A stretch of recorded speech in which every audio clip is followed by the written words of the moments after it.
Hey there, marketers. You're listening to the Son of a Pitch podcast, where we take modern marketing strategy and we break it down into clear, practical ideas you can actually use. I'm your host, Kenneth, and today we're talking about why your marketing feels invisible and how to fix it.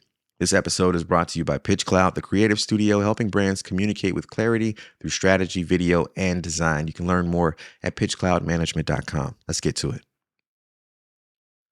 There's a quiet frustration many marketers experience.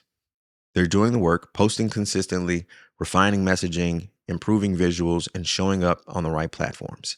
And yet, it feels like no one is noticing. Engagement is modest, reach is inconsistent, growth feels slow.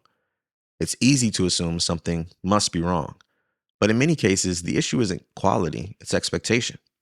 We live in a high volume environment.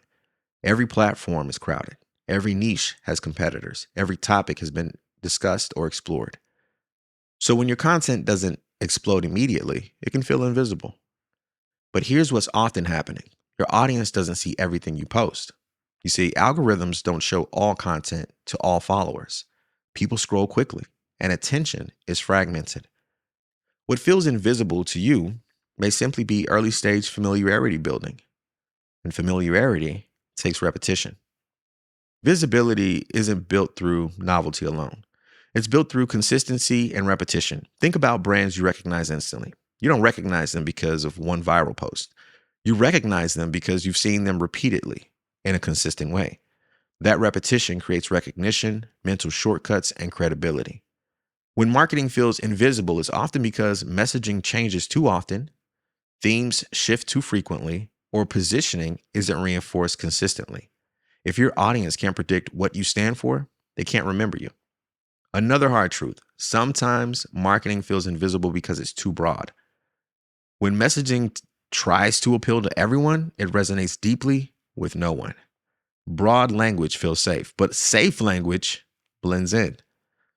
Specific language feels riskier, but specificity attracts attention from the right people. Remember, you don't need everyone to notice you. You need the right people to recognize themselves in your message. Here are 4 practical adjustments. Number 1, narrow your core message. Repeat the same positioning more often than feels comfortable. Number 2, increase thematic consistency. Tie content back to 4 to 6 core themes consistently. Number 3, measure recognition, not spikes. Look for signals like people who comment often, who send direct messages, people who reference your ideas or inbound questions. That's visibility turning into familiarity. Number 4, stay in the room longer. Most brands stop just before momentum builds. Visibility compounds when you continue past the it's not working phase.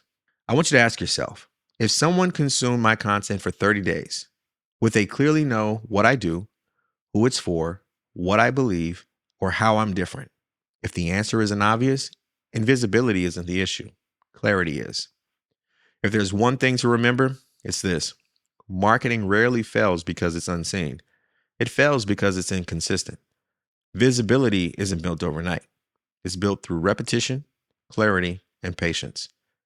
That wraps up today's episode of Son of a Pitch. If this helped you rethink why growth feels slow sometimes, share it with someone who feels stuck. Next week, we're talking about how to talk about what you do without sounding salesy and why clarity lowers resistance more than persuasion ever will. For more strategy and creative support, visit pitchcloudmanagement.com.